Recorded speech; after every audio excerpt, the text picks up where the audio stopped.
अगर आप चाहते हैं भोजपुरी हिट सॉन्ग सबसे पहले आप तक पहुंचे, तो लवली वीडियो चैनल को जरूर सब्सक्राइब करें और साथ में बेल आइकन को दबाना ना भूलें।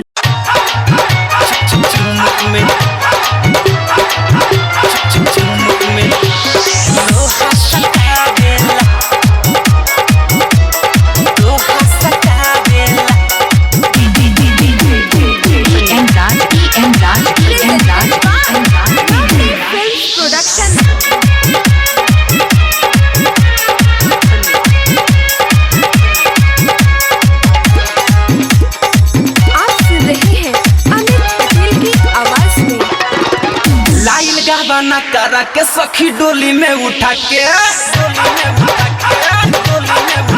लाइल गाना करा के सखी डोली में उठा के लाइल गाना करा के सखी डोली में उठा के लाइल गाना करा के सखी डोली में उठा के रोज से जिया मन समका देला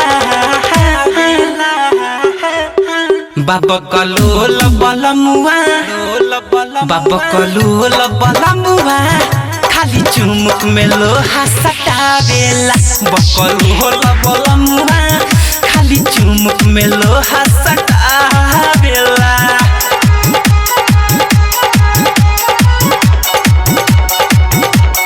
लोहा सटावेला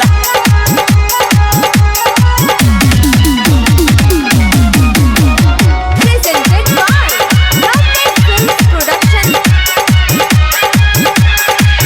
रोज से जिया पशु खले सुतावेला हो सखी हमारा से मुहावा फुलावेला हो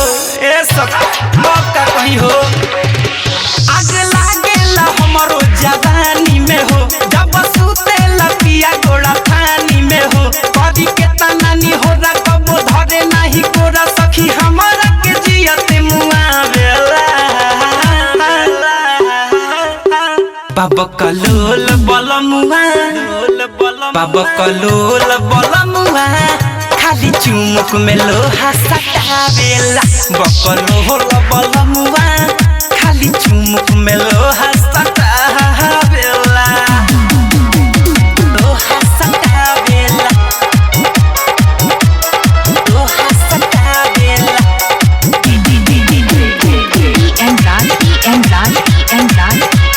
आप सुन रहे हैं अमित पटेल की आवाज में।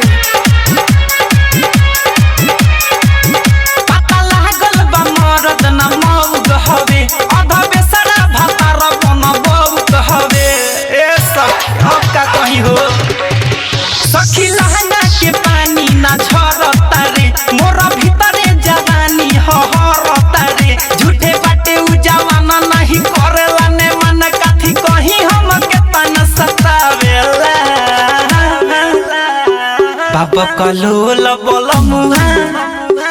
बाबा कलोल बलमुआ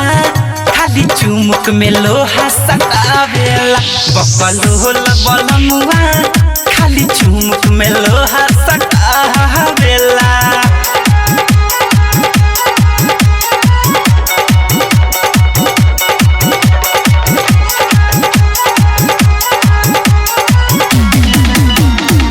आप सुन रहे हैं अमित पटेल की आवाज में।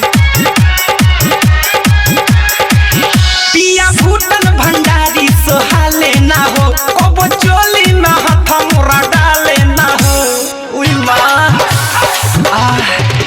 सखी गवने से मन बड़ा करता रे कबो बाजा में हमारा न धरता रे सुनो अमित पटेल बड़ा करता रे खेलौ तो रही रही मन धन कावेला बाबा कलोल बलमुआ बाबा कलोल बलमुआ खाली चुमुक में लोहा सटावेला बकलोल बलमुआ